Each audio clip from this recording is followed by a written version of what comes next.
Lai Ching-te was declared on Saturday as the winner in the Taiwan presidential election. He belongs to the same political party of his predecessor, Tsai Ing-wen.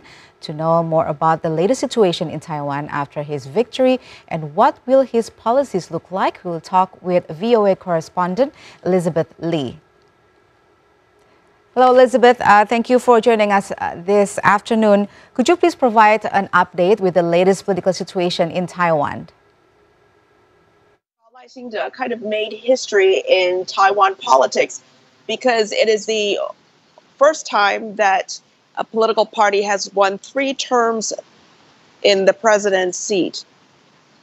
Next to that, the world has a lot of sensational headlines with analysis about what's going on in, or analysis of what all this means. What does it mean in the world community that Lai Ching-te is the next president of Taiwan? But here, locally, in Taipei at least, people are pretty much going back to normal.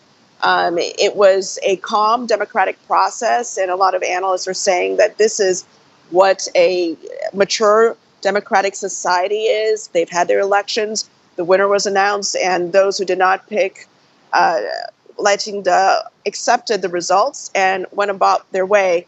And so really they are there's a difference between the local people's reaction to the elections and what the international media is saying, which is much more sensational.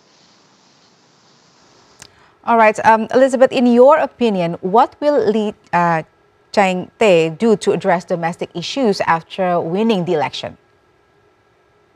There are 2 answers to that. First, Lai Ching-te has domestic issues within his own government, which is he won 40% of the vote, and that's not a majority. And also, the DPP lost control of the legislature. So he really needs to build consensus within the legislature when he becomes president in order for anything to be done. The KMT candidate, Ho Yo-i, even in his concession speech, was telling people and the DPP that Taiwan needs to be unified. And the subtext could be that Taiwan needs to be unified in order to deal with the China question. Now, the other domestic issue that Lai Ching-te needs to deal with is domestic issues that the people of Taiwan are also concerned with, especially the younger generation of people in the service industry, and that is stagnant wages and high housing prices. And that's one reason why this vote for Lai Ching-te was only at 40%, because there are a lot of the younger voters who are frustrated with the 2 parties. So they went with a third-party candidate, or thinking that that candidate can help with more domestic issues such as high housing prices and stagnant wages. Right. Based on your opinion, what is the response from China after Lai Ching-te's victory?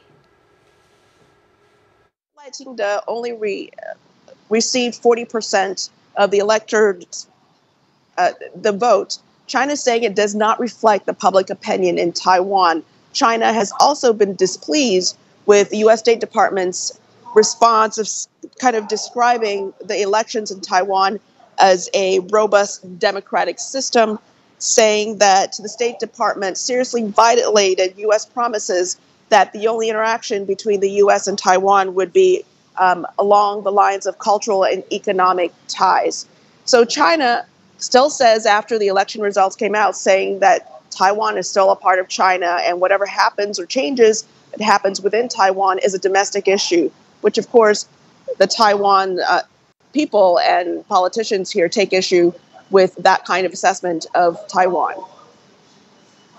All right, Elizabeth, thank you once again for joining us today.